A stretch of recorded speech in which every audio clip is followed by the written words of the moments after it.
You are listening to a special edition of the Colts Report with Sam Frick, Will Rutherford, and Michelle Garmon.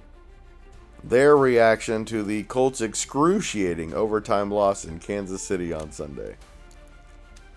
Only on the Central Indiana Sports Report.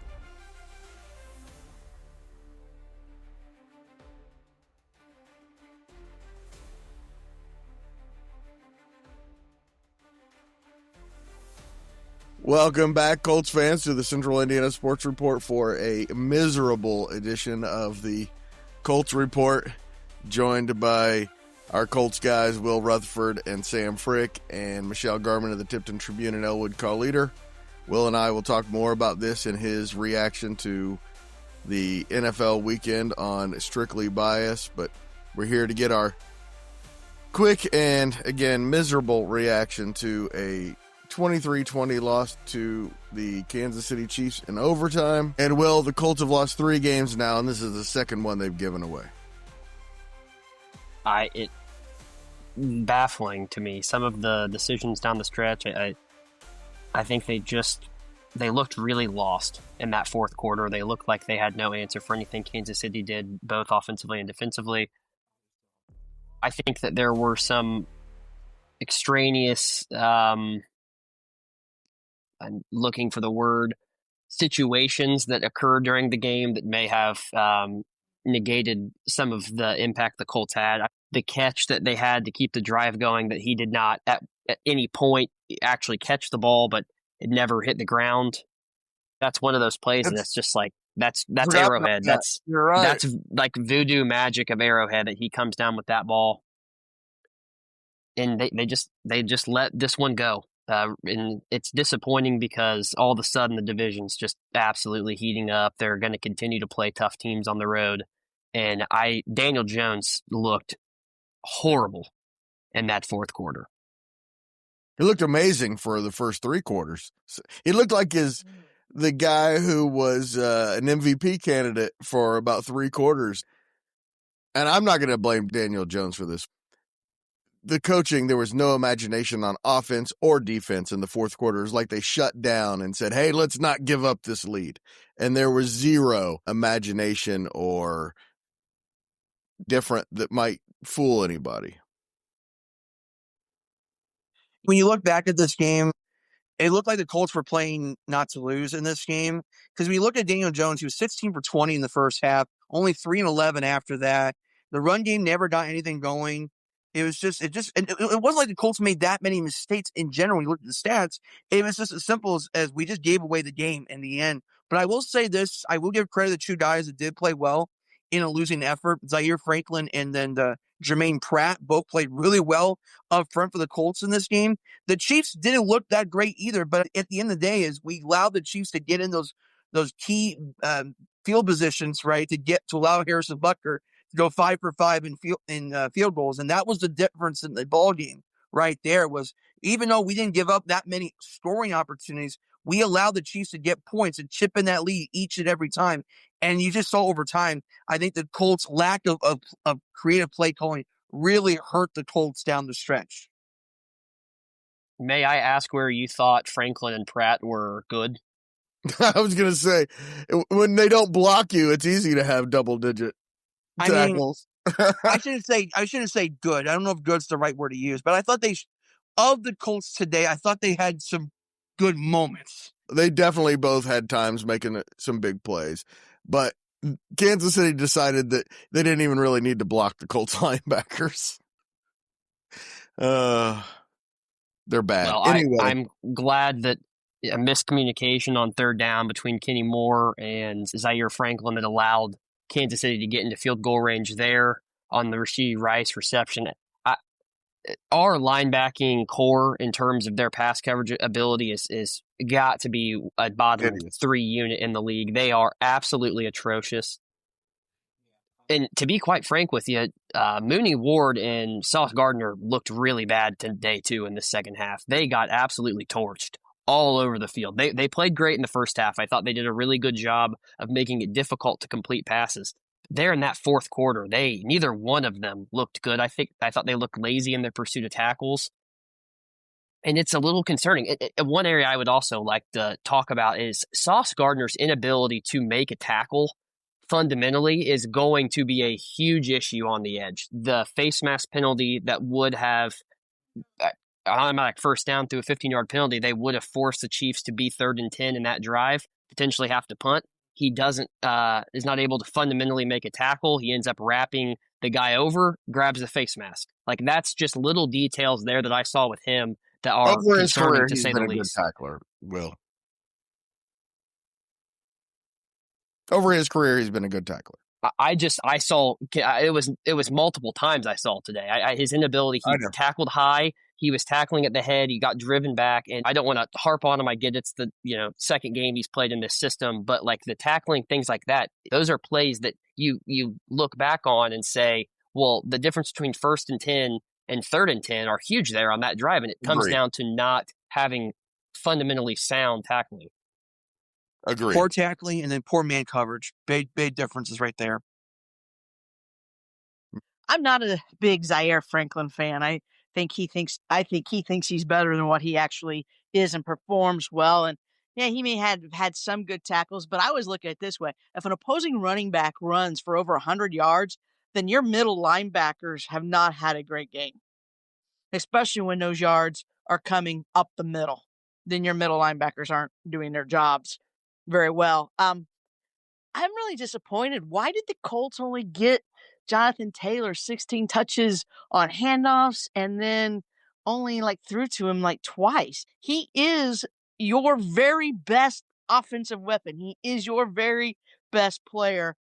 If he's under 20 touches, I think the Colts' chances of winning games against quality competition decrease. He's a guy that I want him to touch 25 or more times a game in a big game. A big part of it is that they didn't run very many offensive plays. They also were not efficient running the ball either. They look like a team that just came out of a bye week. Let's just be perfectly honest. They look completely lifeless all across the board. It's not a very good excuse. You should be better. I know. Not a good excuse whatsoever. I know. That's my point. Yeah. I want one time for this Colts offense and this iteration of it to have a pressure release play, because it was very obvious when Spagnuolo's walking 8 that he's going to bring pressure on 3rd down. And it's just like we just sit back and expect that we're going to have enough time to block. It's simple numbers. 6 on 8, even if you keep Jonathan Taylor in, is a blocker, is not efficient. It's not effective, and it makes Daniel Jones rushed, and he's not able to get to his back foot and deliver a strong ball. I just want to see one time a screen to Pittman. And I thought when the Colts went to their screen game with Taylor and Tyler Warren, I think they were efficient because they were using Kansas City's aggressiveness to their benefit. And I got a question for you, Will. How many plays that you saw in the offense today that were actually creative? Because I can think of maybe 2 or 3. The play specifically to Ashton Doolin, I thought using him as that blocker, getting him kind of lost in space, how they used Warren as kind of a decoy to the right side. They did the play fake to that side as well, and then you just kind of had Doolin floating there in space. I thought that was really creative. I thought the touchdown concept that they used to Michael Pittman to score their first touchdown was a very creative, finding him in open space, getting him the ball. He's a big body receiver down there. Outside of that, I didn't think they were super creative. I think that they've been able to get away. Early on, not bad at all. And one play in particular in the second quarter, they used a receiver to drop a safety into cover 2. Then they had Alec Pierce on a 15-yard in right behind that. That was excellent play design. I'd have to go back and watch the tape and really circle plays that I thought, okay, this is kind of the brilliance of Shane Steichen. He just got too away from his offensive identity, I think, in that fourth quarter. He put a lot of it on Daniel Jones. I'd like to see them run the ball a little bit more and try to eat some clock. They didn't do that. Bad loss. Got to wipe it away and hopefully come back next week with a really tough defense in the Houston Texans and try to recover. I'm with both of you guys. They should have used JT a lot more in the second half. It was clear they went away from that run, and it was very obvious it became one-dimensional in the second half. there were some good things, right? Some positive signs for the future. I thought the pass defense, particularly in the red zone, was really good for most of the game. And that's why Harrison Butker had 5 field goals. I would agree, but at the end of the day, when we're not converting and we're having a stagnant offense and we're still allowing the Chiefs to rush for over 100 yards or so, and the Chiefs are getting down the field a lot in the second half, the point difference starts to add up in that case. And so, yes, we had good moments on defense, but again, just like what Will said, even though some players on defense did play well, it wasn't consistent. As a unit, they were not able to get off the field. That's not a good defensive performance, regardless of forcing 5 field goals, I think what's concerning to me is that Patrick Mahomes made an emphasis to target Charvarius Ward and Sauce Gardner in that fourth quarter, and they looked bad. And I get Rashee Rice and Xavier Worthy are good receivers, but you have these corners you're paying a lot of money for, and when you're, I think, struggling to cover these guys in man coverage, it makes it difficult, and they kind of got burnt. And the Colts defense is now dependent on those two being elite.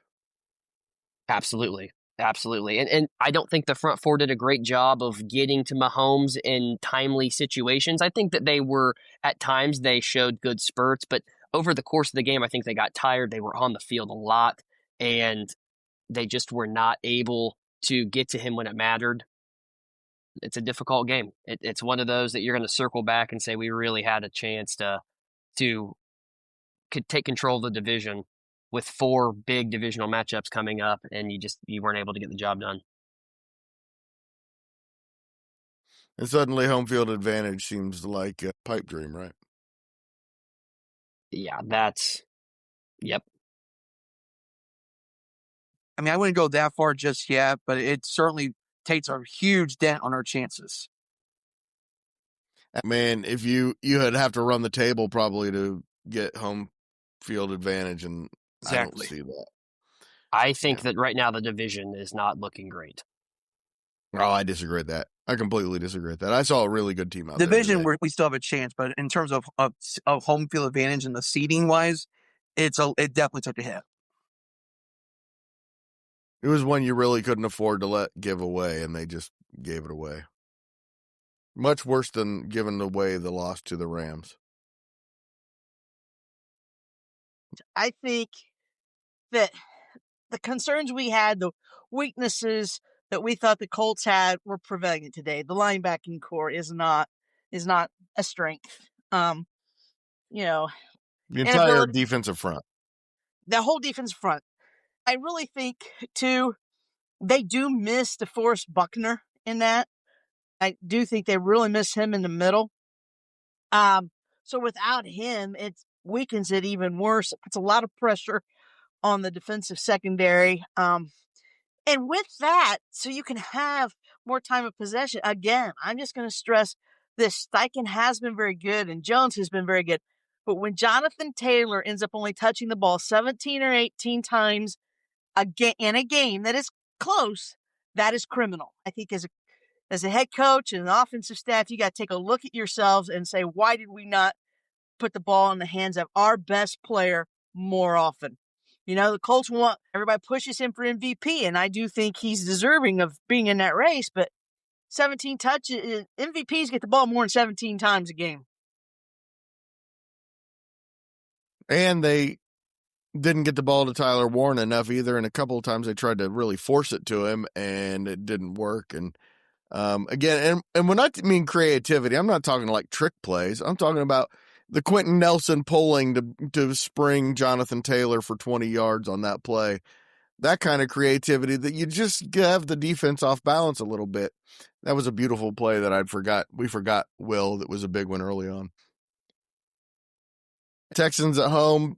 Texans coming off a win against Buffalo. That now becomes even bigger. The Texans defense right now is playing really well. I don't really not sure about their offense because they're going to be on the road. Okay.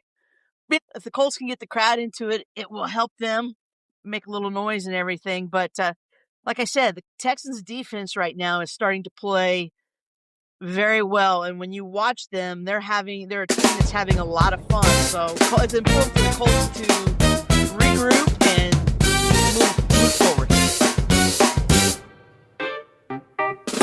Michelle just said right there, like Houston's playing with a lot of momentum right now. Great defense right now, come up big win in Buffalo. And remember, they're without C.J. Stroud right now, and quarterback injury.